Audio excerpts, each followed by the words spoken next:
Item ಯಾವುದೇ ಇರಲಿ try ಮಾಡಿ ಆಚಿ ಚಿಕನ್ ಮಸಾಲಾ. ಸ್ಪೆಷಲ್ ಆಗಿ ಏನ್ ಹೇಳಕ್ ಹೊರಟಿದೆ ಅಂದ್ರೆ, ತುಂಬಾ ಲವ್ ಸ್ಟೋರೀಸ್ ಅಲ್ಲಿ ನೀವು ನೋಡಿರ್ತೀರಾ. ಒಂದು ಹುಡುಗ ಒಂದು ಹುಡುಗಿ ನೋಡಿದ ತಕ್ಷಣ ಲವ್ ಆಯ್ತು, ನಾರ್ಮಲ್ ಎಲ್ಲ ಇದೇ ತರ ಹೋಗ್ಬೇಕಾದ್ರೆ ಆ ಒಂದು ರಿಲೇಶನ್ಶಿಪ್ ಅಲ್ಲಿ ಯಾವ ತರ ಇರಬೇಕು, ಯಾವ ತರ ಇದ್ರೆ ಆ ರಿಲೇಶನ್ಶಿಪ್ ಲೈಫ್ ಲಾಂಗ್ ಕಂಟಿನ್ಯೂ ಆಗುತ್ತೆ, ಆ ರಿಲೇಶನ್ಶಿಪ್ ಬ್ರೇಕ್ ಆಗಕ್ಕೆ ಕಾರಣ ಏನು ಅಂತ ಹೇಳಕ್ ನಾನು ಹೊರಟಿದ್ದೀನಿ ಸರ್. ಸರ್, ಇದು ಲೋಕಲ್ ಆಗಿ ಒಂದು ಕಾಲೇಜ್ ಸಿನಿಮಾ ಆಗಿರೋದ್ರಿಂದ, ಅಂದರೆ ಒಂದು ಸ್ಟೂಡೆಂಟ್ ಲೈಫ್ ಸಿನಿಮಾ ಆಗಿರೋದ್ರಿಂದ ಸರೌಂಡಿಂಗ್ ನಮ್ಮ ಸರೌಂಡಿಂಗಲ್ಲಿ ಶೂಟ್ ಆಗಿದೆ. ಆ್ಯಂಡ್ ದೆನ್ ಸಾಂಗ್ಸಿಗೆ ಮಾತ್ರ ನಾವು ಔಟ್ ಆಫ್ ಸ್ಟೇಷನ್ ಹೋಗಿದ್ದೀವಿ. ಚಿಕ್ಕಮಂಗ್ಳೂರು, ಕೊಡಗು ಈ ಥರ ಔಟ್ ಆಫ್ ಸ್ಟೇಷನ್ ಸಾಂಗ್ಸಿಗೆ ಹೋಗಿದ್ದೀವಿ ಸರ್. ಇನ್ನೂ 2 ಸಾಂಗ್ ಬ್ಯಾಲೆನ್ಸ್ ಇದೆ. ಸೊ ಆ ಸಾಂಗ್ನ ನೋಡಿದ್ರೆ ನಿಮಗೆ ಲೊಕೇಶನ್ಸ್ ಆಗಲಿ ಔಟ್ಪುಟ್ ಆಗಲಿ ಕ್ಲಾರಿಫೈ ಸಿಗುತ್ತೆ.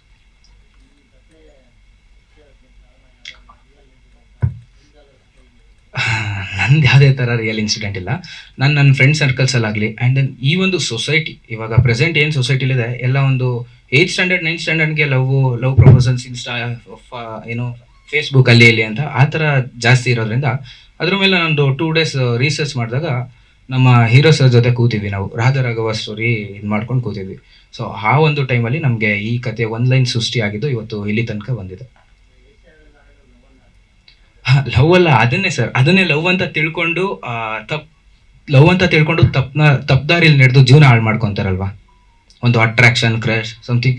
ಇವಾಗ ಹಿಂಗೆ ನೋಡಿದ್ರೆ ಇವಾಗ ಸೆಕೆಂಡ್ ಇಯರ್ ಡಿಗ್ರಿ ಅಲ್ಲೆಲ್ಲ ಲಿವಿಂಗ್ ಟುಗೆದರ್ ಅಲ್ಲಿ ಇರ್ತಾರೆ. ಸೊ ಅದೆಲ್ಲ ಲವ್ ಅಂತ ಯಾರು ಕನ್ಸಿಡರ್ ಮಾಡೋಕ್ಕಾಗಲ್ಲ.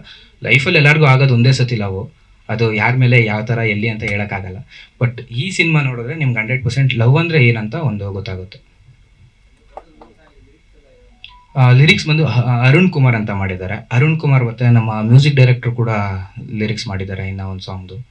ಅದಾದಮೇಲೆ ಇನ್ನೊಬ್ಬರು ಅನೂಪ್ ಸಮಥಿಂಗ್ ಮಿಕ್ಸಿಂಗ್ ಮಾಡಿರೋದು ನಮ್ಮದು.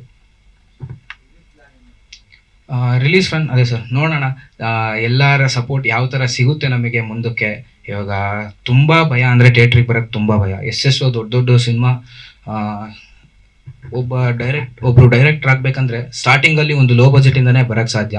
ಇವತ್ತು 1000 ಕೋಟಿಗೆ ಡೈರೆಕ್ಷನ್ ಮಾಡ್ತಾ ಇರೋರು ಕೂಡ ಸ್ಟಾರ್ಟಿಂಗಲ್ಲಿ ಒಂದು ಲೋ ಬಜೆಟ್ ಅನ್ನೋದು ಹೂಡಿಕೆ ಮಾಡ್ಕೊಂಡೇ ಬಂದಿರ್ತಾರೆ. ಸೊ ಅವ್ರಿಗೇನಂದರೆ ಮೊದಲನೇದಾಗಿ ಒಬ್ಬ ಡೈರೆಕ್ಟರ್ ಆಗಿ ನಾನು ಯೋಚನೆ ಮಾಡೋದು ನಮ್ಮ ಅನ್ನದಾತರನ್ನ ಸೇಫ್ ಮಾಡೋಕ್ಕೆ ನಾನು ಯೋಚನೆ ಮಾಡೋದು. ಸೊ ಹಂಗಾಗಿ ಮುಂದಿನಂಥ ದಿನಗಳಲ್ಲಿ ಯಾವ ಥರ ನಮಗೆ ಪ್ರೋತ್ಸಾಹ ಸಿಗುತ್ತೆ ಅದ್ರ ಜೊತೆಗೆ ನಾನು ಬರ್ತಿದ್ದೀನಿ. ಆ್ಯಂಡ್ ಜುಲೈ 31st ಇದು ನಾನು ಲಾಂಚಿಗೆ ಪ್ಲ್ಯಾನ್ ಮಾಡ್ಕೊಂಡಿರೋದು ಸರ್. ಡಿಸ್ಟ್ರಿಬ್ಯೂಷನ್ ಪ್ಲ್ಯಾನ್ ಮಾಡ್ಕೊಂಡಿದ್ದೀವಿ. ಸೊ ಅದನ್ನು ಆದಷ್ಟು ರಿವೀಲ್ ಮಾಡೋಕ್ಕೆ ಇಷ್ಟಪಡ್ತೀನಿ. ಇವಾಗ ಸ್ವಲ್ಪ ಮೀಟಿಂಗಲ್ಲಿ ನಡೀತಾ ಇದೆ. ಖಂಡಿತ.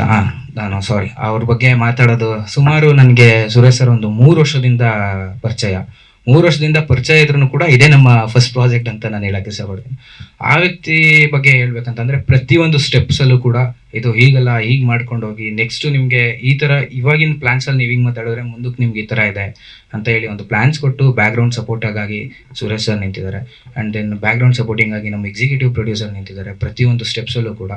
ಅದಾದಮೇಲೆ ನಮ್ಮಮ್ಮ ನಿಂತಿದ್ದಾರೆ ಬ್ಯಾಕ್ಗ್ರೌಂಡ್ ಸಪೋರ್ಟಿಂಗಾಗಿ. ನಮ್ಮ ಫ್ಯಾಮಿಲಿ ಇದೆ. ಅದ್ರ ಜೊತೆಗೆ ಹೇಳ್ಬೇಕಂದ್ರೆ ನಮ್ಮ ಸೆಟ್ಟಲ್ಲಿ ಯಾವ ಥರ ಅಂದರೆ ನಾನು ಫಸ್ಟ್ ಹೇಳ್ದಂಗೆ ಫ್ಯಾಮಿಲಿ ಥರನೇ ಇತ್ತು. ಪೂಜಿತಾ ಮೇಡಮ್ ಆಗಲಿ ಆ್ಯಂಡ್ ದೆನ್ ಅವರಮ್ಮ ಆಗಲಿ ತುಂಬ ಅವ್ರ ಮನೇಲಿ ಯಾವ ಥರ ಅಂದರೆ ಇವ್ರು ಬೇರೆ ಅಲ್ಲ, ನಮ್ಮ ಟೀಮ್ ಬೇರೆ ಅಲ್ಲ ಆ ಥರ ಒಂದು ಬಾಂಡಿಂಗ್ ನಮ್ದಿರೋದು ಸರ್.